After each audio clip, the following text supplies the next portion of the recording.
네, 오늘도 찬양하며 나아갈 때 우리 주님 귀한 은혜로 가득히 채워주실 줄 믿습니다.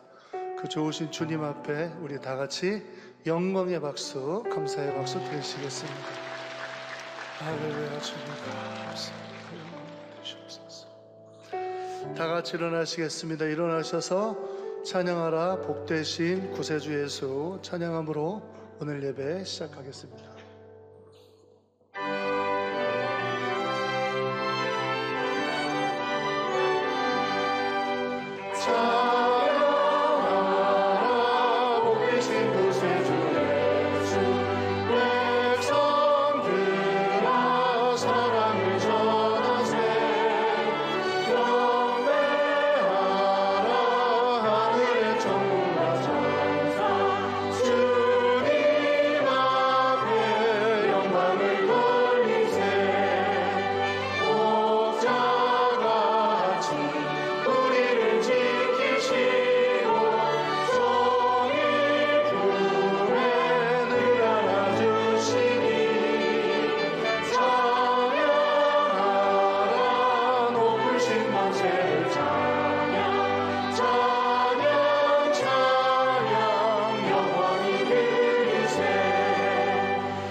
영원히 그리세. 다 같이 내는 주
자, 지난 시간에 해당장 야이로의 이야기 21절부터 시작되었습니다. 혈류증 여인으로 이야기가 끊겨버렸죠, 중간에. 야이로가 예수님에게 자기의 딸을 살려달라고 부탁하러 왔고, 예수님이 가는 그 집으로 가는 과정에 혈류증 여인의 치유 사건이 일어나고 생각보다 시간이 많이 지체되었습니다. 야이로는 굉장히 마음이 급했을 텐데 예수님은 뭔가 이 혈루증 여인에게 집중을 하시고 이게 진도가 잘 나가지 않았어요. 이게 상당히 긴장도가 높아져 가고 팽팽한 긴장감이 이야기 속에 사실 있습니다.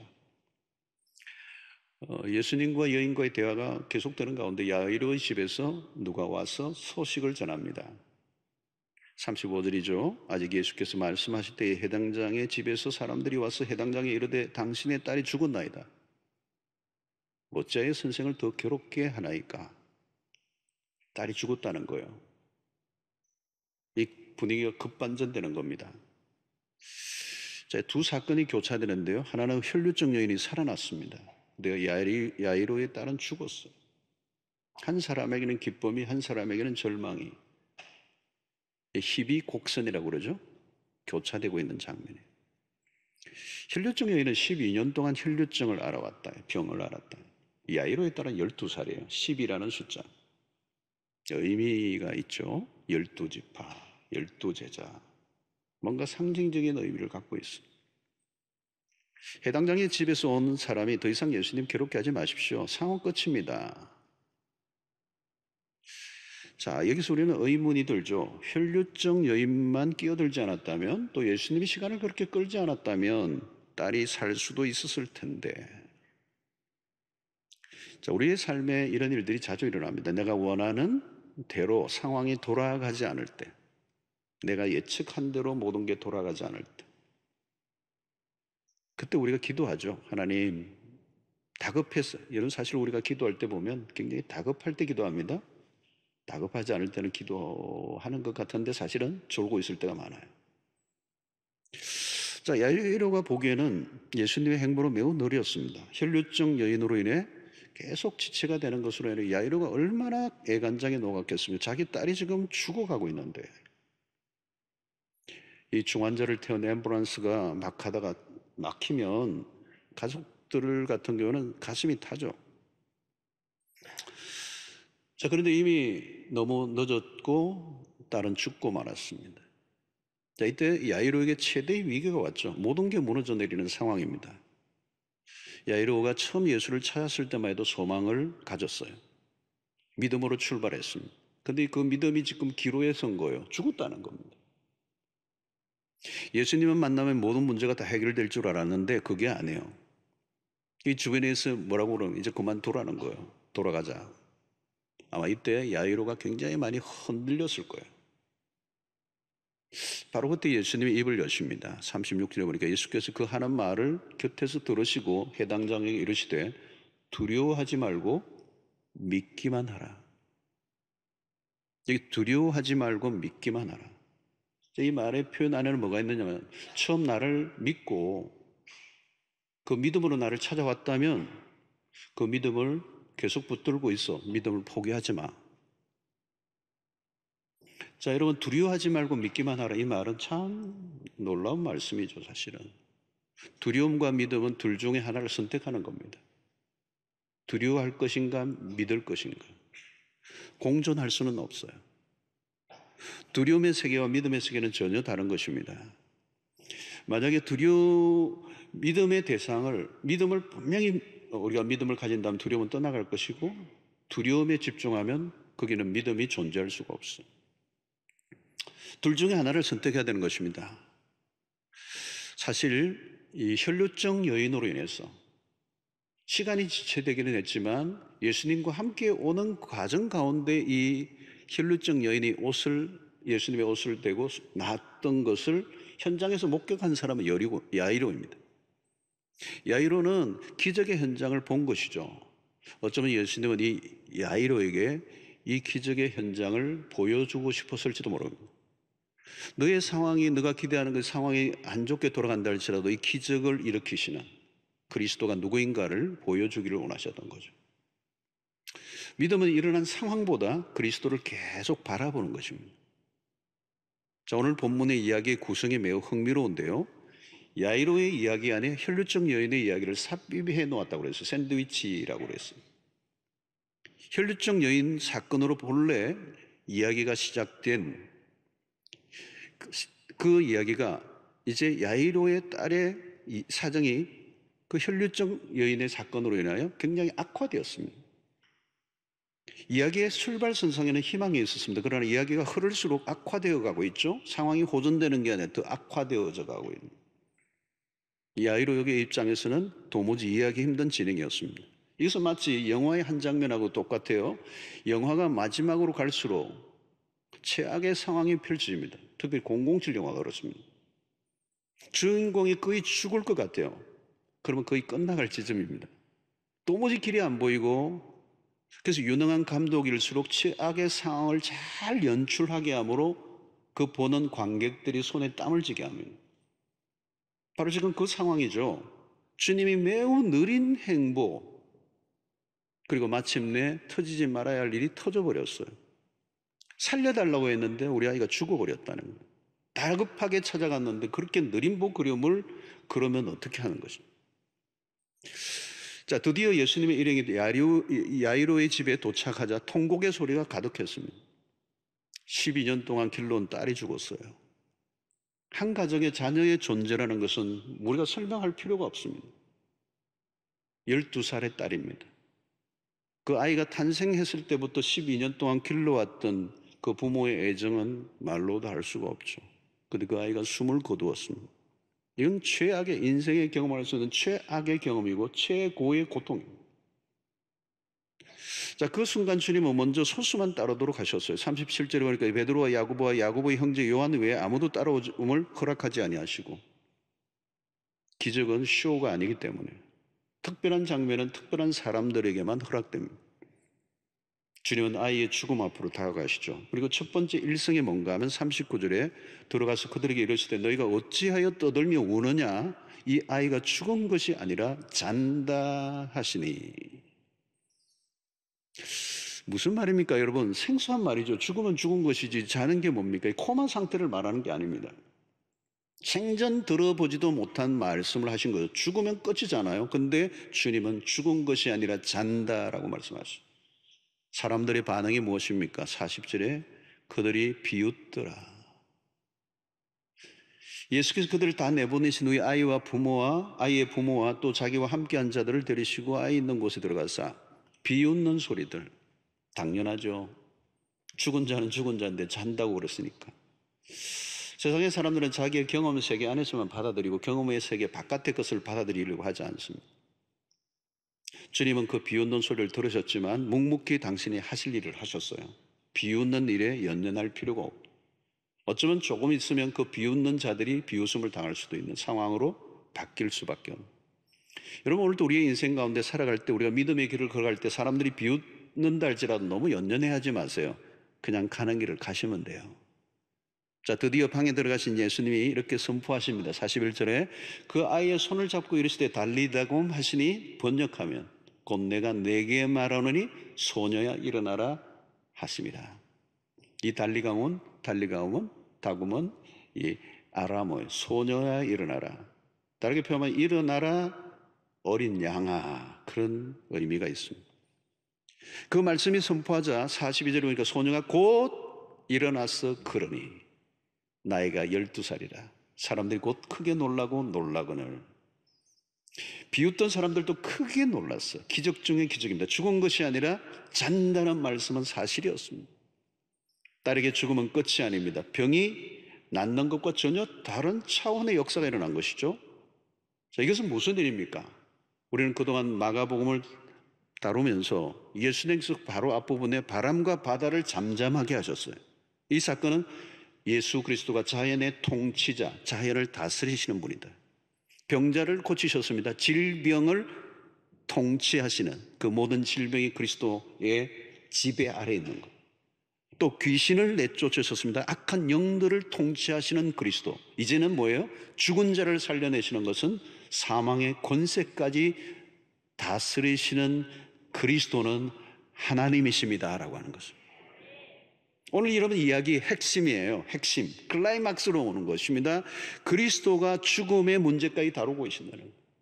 여러분, 아담과 범죄 이후 사망의 권세가 가장 강력한 권세죠. 죽음의 권세 앞에는 예외가 없습니다. 모두가 그 앞에는 고분고분 따를 수밖에 없습니다.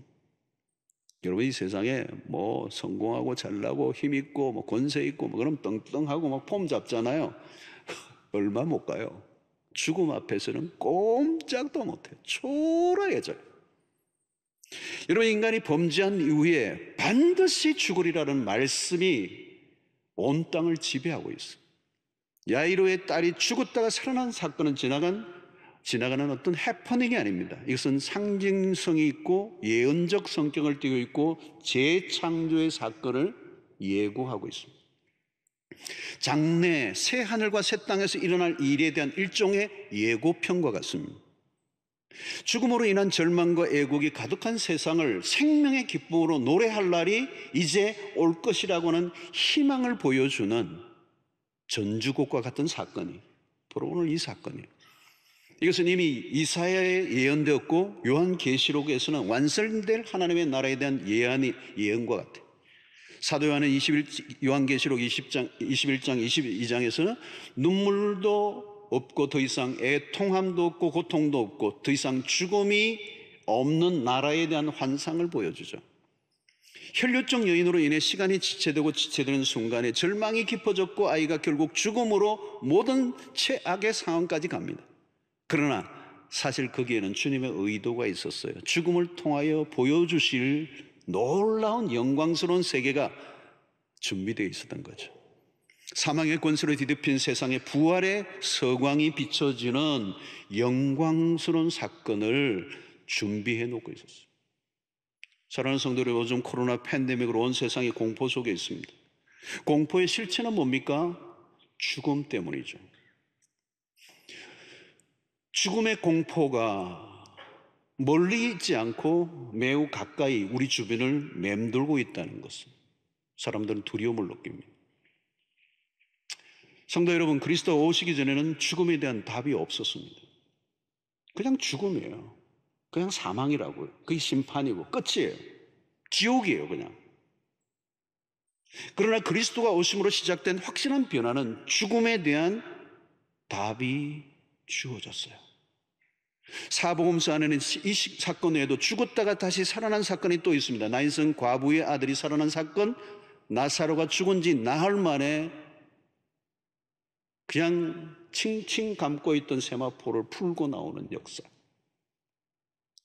지금 코로나로 인하여 공포에서 벗어나게 해줄 최고의 희소식은 백신 개발이죠. 이미 접종이 시작되었습니다. 어느 나라에서는. 그러나 여러분, 백신은 코로나라고 하는 바이러스에 대한 백신일 뿐이에요. 인간에게 주어진 죽음 자체를 몰아내는 것은 아닙니다. 죄로 인하여 죽어가는 인류를 구원해 줄 유일한 백신은 예수밖에 없습니다. 여러분, 지금처럼 복음이 절실한 때가 없습니다.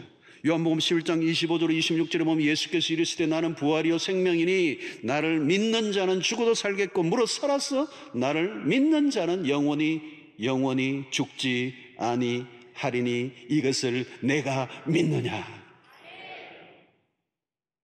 야이로의 딸이 죽은 사건은 인간의 눈으로 보면 그 당시는 비극이었어요. 어쩌면 예수님이 늦게 오신 것은 너무도 야속한 일이었습니다. 한 가정에 불어닥친 죽음의 사건은 뛰어넘기 힘든 거대한 절망입니다. 그러나 거기에서 놀라운 하나님의 계획이 드러납니다. 그 일을 통하여 그리스도가 보여주시고자 하시는 것이 무엇인가 하는 것이죠. 절망의 자리에서 환희의 자리로 축제의 장으로 바꾸어 놓으시는 혈류증 여인의 이야기는 불필요하게 끼어든 사건이 아닙니다. 이 죽음으로 가득한 세상 가운데 부활의 영광을 보여주기 위한 놀라운 메시지가 숨어 있는 거예요. 하나님은 당신의 역사를 이루어 가시는 일에 오류가 없습니다. 그리스도는 정확하신 분입니다. 일을 하실 때 늦지도 빠르지도 않으신 분이십니다. 주님은 실수가 없으신 분이십니다. 괜히 꾸물꾸물 하셔서 어린 딸을 죽게 하신 그런 무능한 과실치사를 하신 분이 아니에요. 주님은 의미 없이 행동하시는 분이 아닙니다. 늦으면 늦으시는 이유가 있어요. 주님의 사역을 드드먹하면 항상 극적 반전이 있어요. 오늘 이 사건은 어떤 면에서 예수님이 늦어지고 또 급기야 죽는 이 사건은 긴장감이 이 스토리에서 거대하게 최고조로 오르는 그런 순간이죠. 그러나 그때 하나님은 놀라운 일들을 준비하고 계세요. 지금 우리는 팬데믹 이전에 경험해보지 못한 일을 경험하고 있습니다. 빨리 지나가기를, 하나님이 빨리 손을 써주시기를, 하나님이 아무 일도 하시지 않는 것처럼 보일 때가 있습니다. 그러나 이 모든 일들 속에는 하나님의 거대한 구원의 계획 안에서 움직여가고 있음을 우리는 신뢰해야 합니다. 상황이 악화될수록 기적은 더 빛이 납니다. 죽은 자가 다시 살아나는 일은 아무나 할 수 없어요. 전혀 다른 레벨의 기적이 일어났습니다. 본래 죽으면 끝입니다. 죽기 전에는 별일을 다 해볼 수도 있고 기대가 남아 있습니다. 암이 말기 중에 말기라 해도 소망은 가질 수 있습니다. 그러나 죽음은 다릅니다. 죽고 나면 인간이 할 수 있는 일은 아무것도 없어요. 죽음 다음은 장례식밖에 없습니다. 예수는 야이로의 딸을 죽음까지 내모셨습니다. 끔찍한 경험이죠. 그러나 절망의 최고 지점에서 최고의 영광의 자리로 바꾸어 내시는 하나님. 병든 상태에서 낫게 하시는 것보다 죽은 다음에 일으키시는 일이 훨씬 더 극적이죠. 죽음이 부활로 연결되고 있음을 알려주고 있습니다. 사랑하는 성도 여러분, 우리의 신앙의 기초는 십자가가 부활입니다. 십자가는 최악의 상태입니다. 그런데 그 최악의 상태인 십자가에서 부활로 이어지는 거예요. 막발로 부활로 가는 길은 없어요. 십자가는 가장 절망적인 상태예요. 그러나 부활은 이 세상의 가장 영광스러운 사건입니다. 그런데 문제는 이 십자가 부활의 사이에 간격이 있어요. 예수님은 죽으시고 사흘 동안 무덤 속에 들어가셨어요. 그것은 가장 절망적인 상태를 알리는 것이죠. 무덤 속에 들어가 버리셨습니다. 이런 상황에 빠지면 대개 사람들은 혼란에 빠집니다. 아무것도 할 일이 없어요. 혼돈, 절망, 깊은 좌절을 맛봅니다. 이때 중요해요. 이때 어떻게 반응하느냐가 관건입니다. 예수님의 제자들은 이때 실패해버리고 말았어요. 다 도망치고 말았어요. 왜? 모든 것이 끝났다고 보았기 때문이에요. 우리는 쉽게 끝장났다는 말을 합니다. 여러분, 그런 말 함부로 해서 안 돼요. 그리스도인들은 카이로스, 하나님의 때가 오기 직전이 가장 힘들 때예요. 부활의 아침이 오기 전 무덤의 깊은 곳으로 들어가 절망을 맛볼 때가 있지만 그것이 끝이 아니에요. 절망과 소망 사이의 간격을 무엇으로 메꿔야 합니까? 기다림이에요. 기다리는 게 믿음입니다. 하나님의 때를 기다려야 합니다. 우리는 시간의 지배를 받습니다. 바로 앞에 닥친 상황 넘어보지를 못합니다. 한 치 앞도 예측하지 못합니다. 그래서 우리는 시험에 들고 고통하고 절망해요. 그럼에도 우리는 빨리 결론을 내어서는 안 됩니다. 왜냐하면 하나님의 시간이 기다리고 있기 때문에, 때가 차면 하나님의 영광이 드러나기 때문에. 빠른 해결이 전부가 아닙니다. 빠르다고 좋은 거 아닙니다. 우리 시대의 메시지는 뭘까요? 빠를수록 좋다죠. 그러나 아니에요. 빠른 것이 좋다는 것을 믿고 살면 고혈압, 스트레스, 공황장애에 시달릴 가능성이 매우 높습니다. 빠른 게 좋은 것이 아니라 하나님의 때에 이루어져야 합니다. 여러분, 때와 시기는 하나님의 손에 있습니다. 우리는 주님이 조금만 일찍 오셨더라면, 조금만 일찍 왔다면 우리 딸이 죽지 않았을 텐데, 우리는 그 순간을 이기지 못하고 좌절하고 절망해요. 그러나 여러분, 우리는 시간의 주인이신 하나님을 신뢰해야 합니다. 전도서 3장 1절에 보면 범사에 기한이 있고 천하 만사가 다 때가 있나니 그랬어요. 때의 하나님이십니다. 우리는 하나님의 시간을 이해하지 못합니다. 우리는 적당한 때가 언제인지 알지 못합니다. 시간을 이해하지 못하기 때문에 낙심하고 절망합니다. 때로는 어떤 사람 미쳐버립니다.